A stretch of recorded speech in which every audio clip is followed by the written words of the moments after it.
السلام علیکم ورحمۃ اللہ تعالی وبرکاتہ۔ اجمیر شریف سے بڑی خوشی کی خبر نکل کر کے سامنے آ رہی ہے کہ اس کو سننے کے بعد واقعی دل کو، دماغ کو، روح کو سکون مل جائے گا۔ سننے کے بعد بڑا ہی اچھا لگا،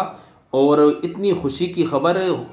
اب سے پہلے اجمیر شریف کے تعلق سے آپ نے کسی بھی سوشل میڈیا کے ایپ پر، چینل پر ہرگز اب سے پہلے نہیں سنی ہوگی۔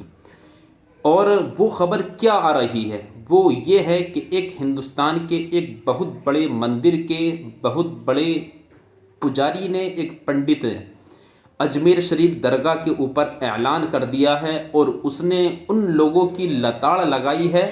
اور ان لوگوں کو سکھایا ہے کہ حضور خواجہ نواز آخر کون ہیں، ان کی شخصیت کیا ہے، ان کا مرتبہ کیا ہے۔ اور اس نے بالکل کھلا اعلان کر دیا ہے کہ وشنو گپتا یا ہندو سنگٹھن کے اور جو بھی اس طریقے کے لوگ ہیں جو کہ حضور خواجہ نواز رضی اللہ تعالی عنہ کی بارگاہ میں، ان کے دربار میں انگشت نمائی کر رہے ہیں، وہاں طرح طرح کی یاچکائیں داخل کرا رہے ہیں، وہاں پر مندر ہونے کا دعویٰ کر رہے ہیں، تو ان لوگوں کو اب بالکل منہ کی کھانی پڑ رہی ہے، کیونکہ ایک مہنت نے بڑی اچھی بات بولی ہے۔ یہ سائیڈ میں جو فوٹو لگ رہا ہے، یہ فوٹو نہیں بلکہ پوری ایک ویڈیو ہے، میں اس کو ابھی پلے کروں گا، آپ سننا کہ انہوں نے کیا بولا ہے۔ واقعی جذبہ ایسا ہی ہونا چاہیے، اگرچہ انسان پنڈت ہو، پجاری ہو، کچھ بھی ہو، لیکن سچائی سے کبھی بھی ہٹنا نہیں چاہیے۔ جو بھی سچائی ہو، سچ بات ہو، بالکل کھل کر اور سب کے سامنے کہنا چاہیے کہ ہاں یہ سچائی ہے، یہ سچ بات ہے۔ تو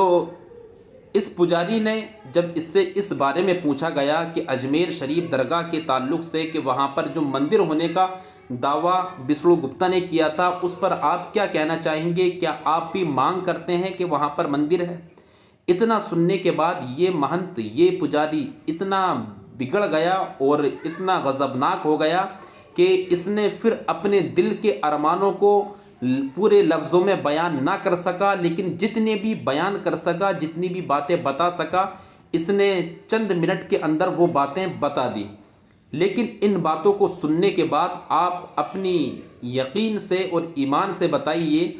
اور سچائی کے ساتھ بتائیے کہ اس پجاری نے کہاں تک ٹھیک بولا ہے، اور کیا اسی مائنڈ کے ہندو سنگٹھن کے اندر سب لوگ موجود ہیں، یا ایسے کچھ ہی لوگ ملا کرتے ہیں جو ہندووادی تتو کے جو لوگ ہیں ان کے اندر موجود ہیں، جو ہندو سنگٹھن ہیں یا یہ ہندو کمیونٹی ہے، اس میں کیا اس مائنڈ کے، اس دماغ کے اکثر لوگ پائے جاتے ہیں یا کچھ ہی لوگ پائے جاتے ہیں؟ اس بات کو بھی آپ کمنٹ سیکشن میں اپنی رائے ضرور دے کر کے جائیے گا کہ آخر وجہ کیا ہے۔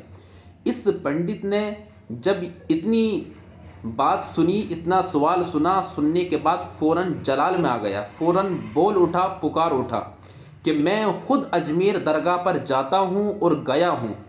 اور جس بھیس میں تم مجھ کو دیکھ رہے ہو، جس لباس میں تم مجھ کو دیکھ رہے ہو، ماتھے پر ٹیکا لگا ہوا ہے، ادھر بھی لگا ہوا ہے، اور جو میرا حلیہ ہے، اس سارے حلیوں کو ختم کر کے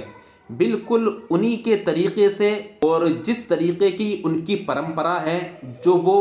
درگاہ پر حاضری میں اپناتے ہیں، میں نے سب ان طور طریقے کو اپنانے کے بعد پھر میں حضور خواجہ نواز کے دربار میں حاضر ہوا ہوں۔ اس میں نے وضو بھی کیا ہے،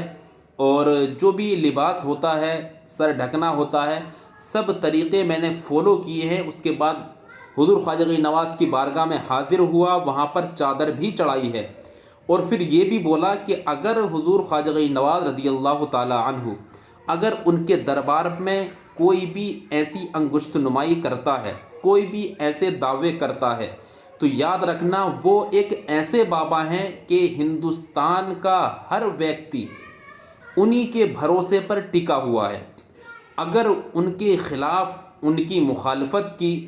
ان کی خلاف ورزی کی یا ان کی شان میں گستاخی کی، تو یاد رکھنا وہ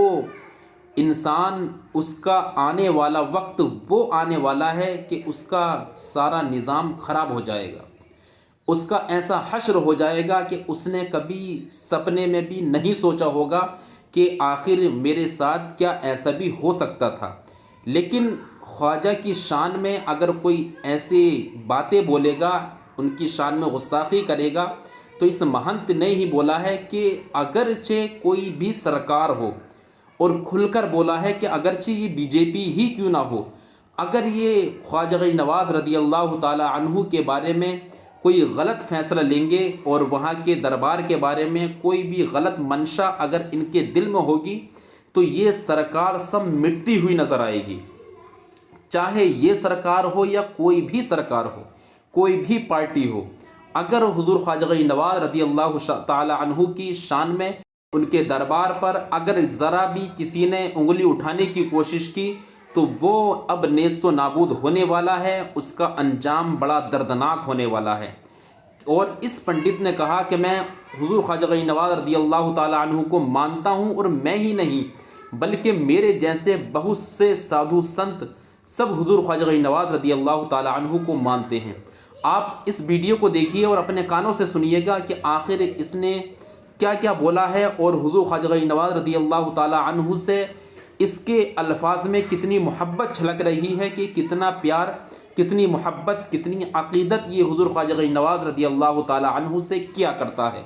آپ پہلے اس ویڈیو کو دیکھیے، میں اس کو پلے کر رہا ہوں، دیکھیے آپ اس ویڈیو کو۔ تھوڑے دن پہلے کی بات کیا جائے تو وہاں سے مندر ڈھونڈنے کی بات کہی جا رہی تھی اجمیر کے اندر، کہ مندر ڈھونڈیں گے، اور اگر چادر بھیجی جا رہی تھی کوئی پہلی بار نہیں بھیجی جا رہی۔ وہ مانوتا کے پجاری تھے، وہ وہاں کی مزار یہ پورے وشو میں، اور ہمارے کبیر مٹھ سے یا سنت صوفی سنت جتنے ہیں سب ان کو آدرش مانتے ہیں۔ اگر آرتی کہیں بھی ہوتی ہے تو بولتے ہیں آرتی غریب نواز کی، آرت کبیر صاحب کی، آرتی رویداس جی کی، تو ان میں ان کے اچ کوٹیوں کے وہ ہمارے سنت۔ ابھی گئے؟ میں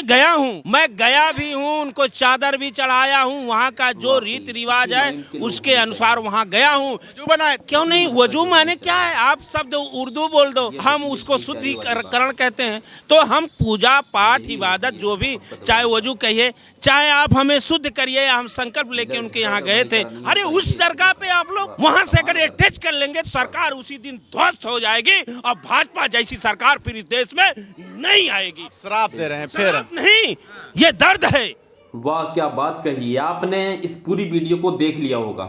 اگر آپ نے یہاں تک دیکھ لیا ہے اس ویڈیو کو تو ضرور بتائیے کہ اس پجاری کی، اس پنڈت کی بات کو سننے کے بعد آپ کے دل و دماغ کو، روح کو سکون ملا یا نہیں ملا۔ اس نے جو یہ بات بولی ہے، اس کی بات یہ کہاں تک درست لگ رہی ہے آپ کو؟ کیا اسی مائنڈ کے لوگوں کو ہونا چاہیے یا نہیں ہونا چاہیے؟ اگر یہ سوچ رکھ کر لوگ دنیا میں اپنے کام کو انجام دیں گے تو بتائیے اس ہندوستان کے اندر ترقی ہوگی یا نہیں ہوگی؟ اور آپ اس بات پر بھی دھیان رکھنا اور غور کرنا کہ حضور خواجہ غنی نواز رضی اللہ تعالی عنہ کی شان اور مرتبہ وہ ہے کہ چاہے کتنے بھی مٹانے کے لیے آ جائیں، لیکن ہرگز وہ اپنی جگہ سے ہٹنے والے نہیں ہیں، کیونکہ ان کے چاہنے والے، ان سے محبت کرنے والے صرف ایسا نہیں کہ مسلمان ہی ہوں، یا صرف ہندو ہی ہوں، یا صرف عیسائی ہی ہوں، بلکہ ہر دھرم کے لوگ حضور خواجہ غنی نواز رضی اللہ تعالی عنہ سے محبت کیا کرتے ہیں، پیار کیا کرتے ہیں۔ اور آپ بارہا بالکل ویڈیو کلپ دیکھ رہے ہوگے اور آپ کے سامنے آتی رہتی ہوں گی کہ آپ کسی ہندو کی ویڈیو دیکھ رہے ہیں کہ جو 20 سال سے 30 سال سے حضور خواجہ غنی نواز کی بارگاہ میں جا رہا ہے، اور آپ بارہا سیلیبریٹی ان کی بھی ویڈیو کو دیکھتے رہتے ہوں گے، کلپ آتی رہتی ہیں کہ وہاں پر ہر دھرم کا ویکتی ضرور حضور خواجہ غنی نواز کی بارگاہ میں چادر چڑھا کر ضرور آتا ہے۔ ابھی کچھ دن پہلے کپل شرما گیا، جتنے بھی سیلیبریٹی ہیں سب گئے۔ اتنا سمجھ لو کہ ہندوستان کا ہر ویکتی حضور خواجہ غنی نواز رضی اللہ تعالی عنہ کو مانتا ہے۔ جب حضور خواجہ غنی نواز ہندوستان کے راجا ہیں، ہندوستان کے اندر جتنے بھی لوگ ہیں سب حضور خواجہ غنی نواز رضی اللہ تعالی عنہ کے چاہنے والے ہیں، ماننے والے ہیں، اور حضور خواجہ غنی نواز رضی اللہ تعالی عنہ سب تمام ہندوستان کے لوگوں کے راجا ہیں، اور قیامت تک وہ راجا ہی رہیں گے، ان کو کوئی بھی اپنی جگہ سے ہلا نہیں سکتا ہے۔ اس بسلو گپتا کی کیا اوقات ہے، یا ہندو سنگٹھن کے ان لوگوں کی جو کہ لوگوں کے دماغ میں دلوں میں زہر بھر رہے ہیں مسلمانوں کو لے کر کے، حضور خواجہ غنی نواز کی درگاہ کو لے کر کے جو زہر بھر رہے ہیں، تو ان کی کیا اوقات ہے جو حضور خواجہ غنی نواز رضی اللہ تعالی عنہ کو اپنی جگہ سے ہٹا سکیں؟ بلکہ حضور خواجہ غنی نواز رضی اللہ تعالی عنہ جو کہ عطائے رسول ہیں اور جن کو اللہ کے پیارے نبی نے اس ہندوستان میں بھیجا ہے، تو جس کو بھیجنے والا نبی ہو تو اس کو کون اپنی جگہ سے ہٹا سکتا ہے؟ اور جنہوں نے یہ بادشاہت کسی ہتھیار کے بل پہ یا فوج کے بل پر حاصل نہیں کی، بلکہ یہ بادشاہت جو حاصل کی ہے اللہ تبارک و تعالیٰ نے لوگوں کے دلوں میں ڈلوائی ہے، اور ان کی حکومت سارے ہندوستان پر حضور خواجہ غنی نواز رضی اللہ تعالی عنہ سے کروائی ہے۔ تو یہ سب چیزیں جو حضور خواجہ غنی نواز رضی اللہ تعالی عنہ کو حاصل ہوئی ہیں، یہ سب مدینے کا فیض حضور خواجہ غنی نواز رضی اللہ تعالی عنہ پر جاری ہے، اور حضور کی نظر کرم ہے، ان کی رحمتیں ہیں کہ جس کی وجہ سے حضور خواجہ غنی نواز رضی اللہ تعالی عنہ سارے ہندوستان پر حکومت کر رہے ہیں۔ چاہے کوئی بھی سرکار آئے، چاہے کرسی پر کوئی بھی قبضہ کرے، لیکن اس کو اپنی کرسی سنبھالنے کے لیے خواجہ کی چوکھٹ پر جا کر چادر ضرور چڑھا کر آنی پڑتی ہے۔ تو آپ تمام لوگ اس ویڈیو کو اپنے دوستوں احباب تک ضرور شیئر فرمائیں، اور اگر آپ یہاں تک آ گئے ہیں تو آپ اس ویڈیو کو اپنے دوستوں احباب تک ضرور شیئر فرمائیں، اور کمنٹ سیکشن میں ضرور بتائیں کہ آپ کو اس پجاری، اس پنڈت کی بات کیسی لگی۔ خدا حافظ، السلام علیکم ورحمۃ اللہ تعالی وبرکاتہ۔